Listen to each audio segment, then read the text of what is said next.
Dave, we've talked a lot about Tyler Glass now and how he's evolved this season. And even when Mark Pryor was talking about him, he's noticed that he's gotten away from forcing himself to be perfect in his outings, just kind of locking in early. What stood out to you in his Phillies outing that you're hoping to see from him today in this one? I think what stood out most is he's in compete mode. I think that trying to be perfect, worrying about things that are out of your control. I think that those are things that he's you know stayed away from and focused on making pitches, staying in the moment, and being in compete mode. And when you're like that, I think you're going to get the best of Tyler, and I think he's done that and gotten considerably better, and the performance has, reflected that. Okay, I'm going to go Claudia in the first row.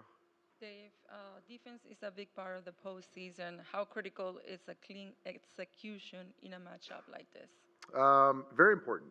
I think certainly in the postseason, everything is more magnified. You get 27 outs.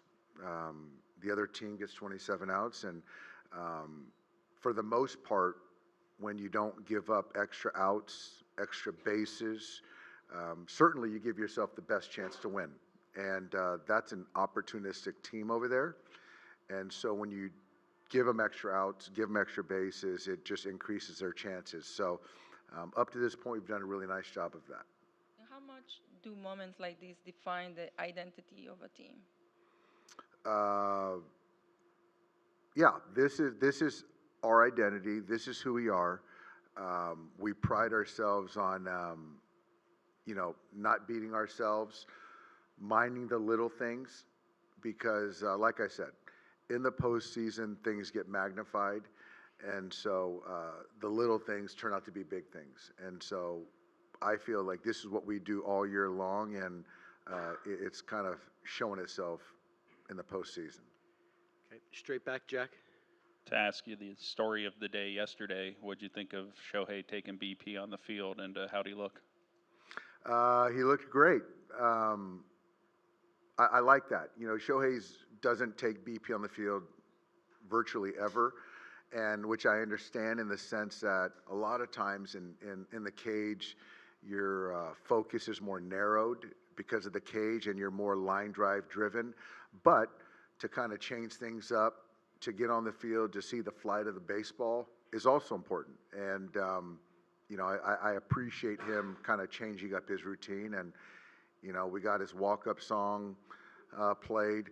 There was some fun, some laughs, and all the while him getting his work in. So I thought that was a good thing. It was great. Do you think there's something visually, just seeing, a ball hit the roof of the pavilion, that even that part of it can help him as he's working through this right now?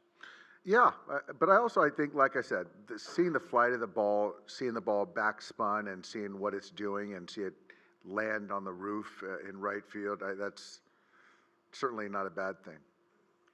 Okay, we're going to go back behind the camera. Dave Vesse. David Vasse, AM 570. Good morning, Dave. Do you need my backstory? No thanks, not this time, not at this time. Sounds good. Following up on Ohtani, do you feel like this is a product of him kind of feeling the urgency of not being able to get results in the postseason, to be able to change up his routine and do something that he hasn't done all season? Absolutely. We talk about the postseason is like a street fight, and not like a boxing match. And with that, there's urgency.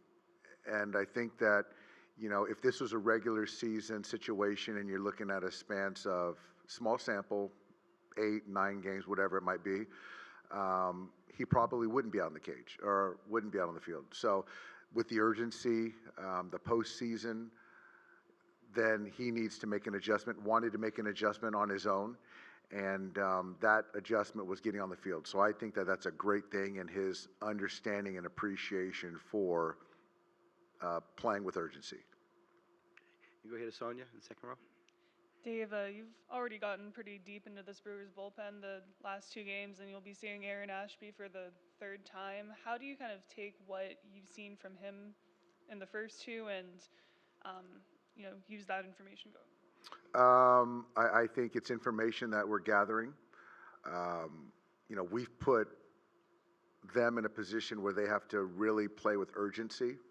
And when you're speaking to the pitching, they've got to continue to use their high leverage guys as much as they can. And for us, it's important to continue to apply pressure and put the onus on them, on Murph, to continue to, keep running his high leverage guys out there.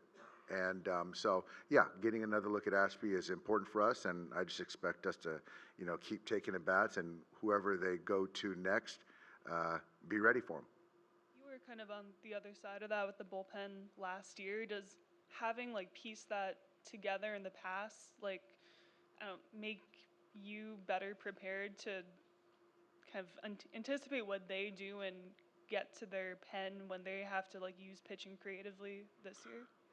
I wouldn't say it prepares me more, because that's a managing decision on, at what point do you go with, lower leverage guys to not give the opponent similar looks.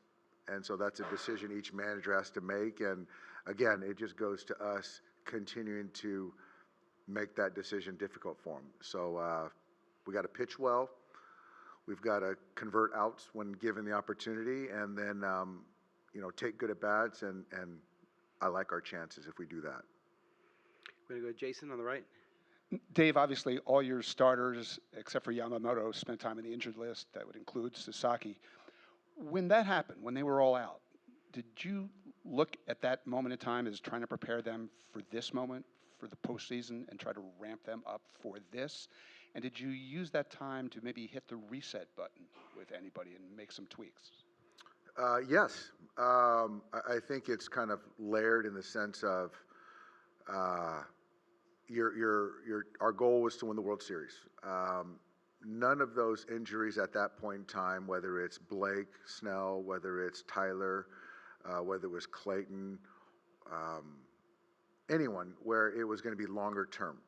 So we felt that we have to make sure that the ramp up process was sound, not rushed, to make sure that they could be ready for the postseason, right? So I think our training staff, coaches, did a fantastic job.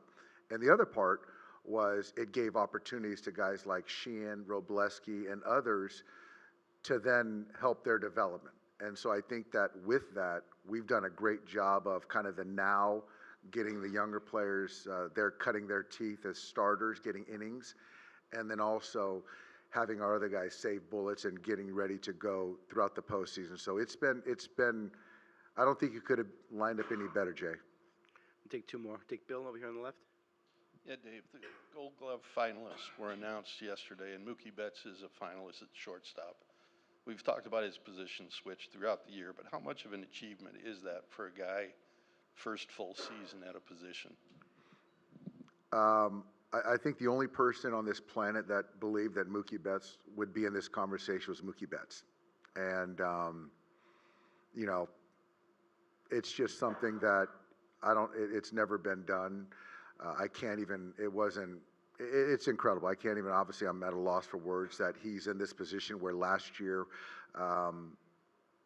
the confidence wasn't there playing shortstop, and, kicking him out to right field to help our ball club, to kind of wondering if it was the right decision to put him at short, to then now being a Gold Glove finalist, being so trustworthy, and I feel he's very, very warranted in winning a Gold Glove.